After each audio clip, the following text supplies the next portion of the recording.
With the release of issue 2 in the Liberation arc of the Horizon comic series, we continue the story of Erend and Aloy's search for the Oseram fugitive Coral, along with the story of Ursa during the Red Raids of the Mad Sun King. Both tales left mostly untold until this new chapter in the lore of the world. If you missed our last video concerning issue 1 of this arc, be sure to give that a watch first, so you're all caught up on the story so far. And with that, let's dive into issue 2. Last we left off, Erend and Aloy were hot on the trail of their quarry. Unfortunately, sensing their approach, Coral cut a rope bridge that would allow them to continue chasing across the ravine before them. To make matters worse, at the bottom of the ravine, there were several stalkers lying in wait for those who would be foolish enough to cross their path. With the situation as it stood, Erend nearly gave up, seeing no possible solution that would allow them to capture Coral before he could slip away once more. However, being the ingenuitive huntress she is, Aloy would use a unique tactic she had employed a number of times before to overcome this particular obstacle. Upon crossing the two's path, they would scale a tall neck, allowing them to avoid the danger below. Despite Erend having his fair share of trouble with this particularly agile task, he would make it across along with Aloy, and the pursuit would continue. To keep Erend's mind focused on the task at hand and away from the loathing he had for his former compatriot, Aloy encouraged him to continue telling his sister's story, and so he did. After felling the Ravager and Kestrels in the Sun Ring, she would challenge Jiran to face her himself in battle. But his Luminance had other plans for Ursa.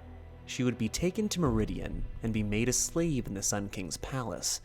Forced into degrading servitude designed to erode her will and spirit, Ursa would play along. The more she worked, the less her captors paid her mind. She would watch, listen, and track the movements of those coming and going from the palace. During this time, she would come to learn that not all Carja nobility shared Jiran's lust for war and blood. One day, Ursa would listen in on a very telling conversation. Amongst themselves, Prince Avad and his older brother Prince Condaman discussed how they might bring their father's reign of terror to an end. Hopeful his father would heed his words, Condaman assured his younger brother that he would remove the king from the council of his sacrifice-crazed sun priests and work to bring him back to his senses.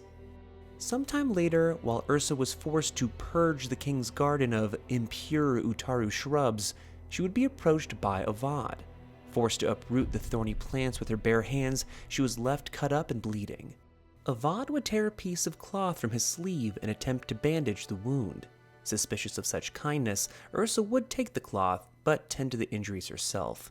Despite her apprehension, Ursa would soon come to realize that Avad was nothing like his father, valuing the life of all those the sun touched, not just his own tribe.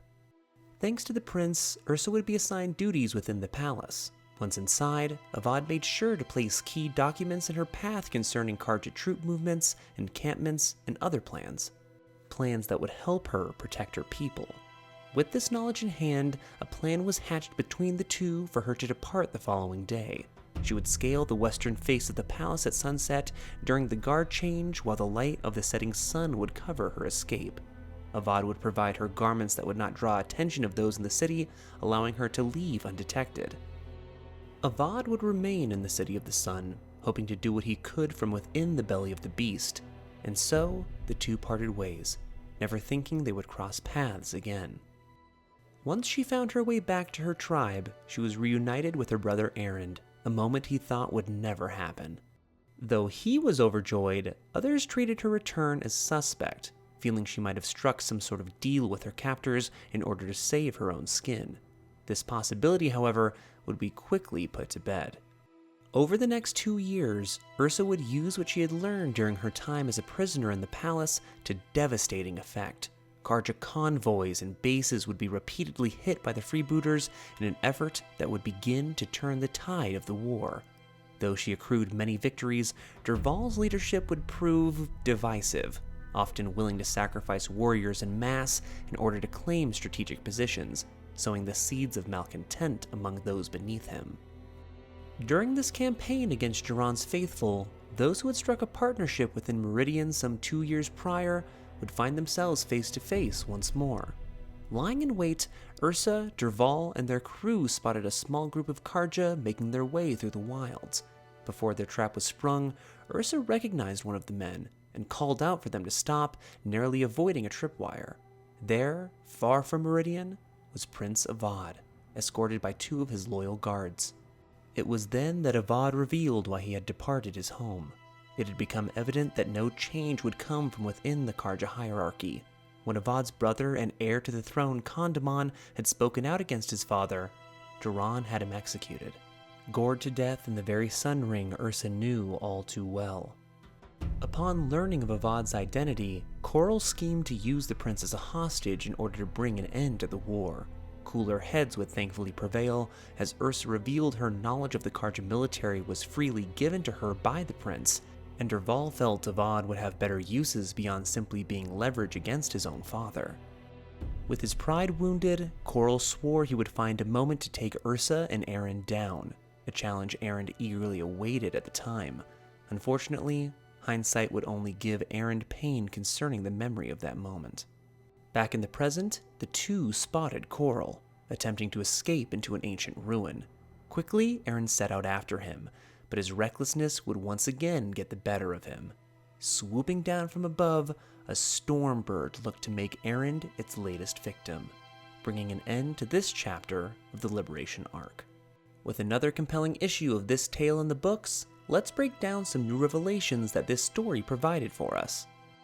In the section summarizing the events of the story thus far at the beginning of the comic, we gained a bit more context concerning Ursa's battle in the infamous Sun Ring. Though we witnessed her impeccable fighting skill and tactical mind, both instrumental in her ability to survive the ordeal, we learn that Ursa is the only Oseram to ever survive such a challenge, making the feat that much more impressive. Next is the snippet concerning the Tallneck. Other comics have elaborated on aspects of various machines in the past, and even though we know most of the information given within this section, there is one piece I found worth mentioning. As a communication class machine, it makes sense that the Tallneck acts as a communication hub that sends signals to other machines.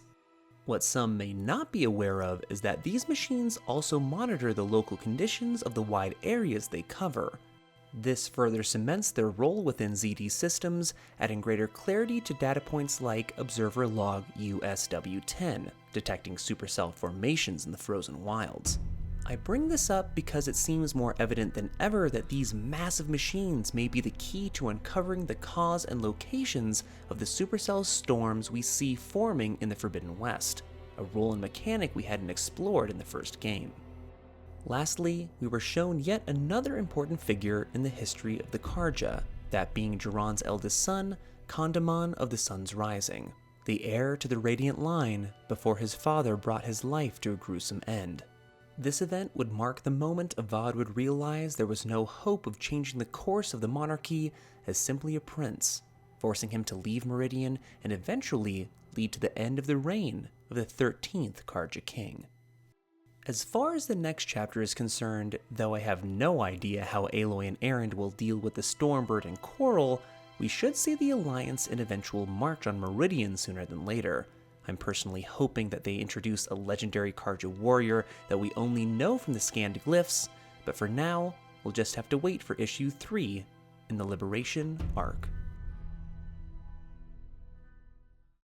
And that brings our journey to an end. If you'd like to see more content like this, likes and shares are always appreciated, and if you're hungry for more Horizon lore, consider subscribing and checking out the rest of our videos.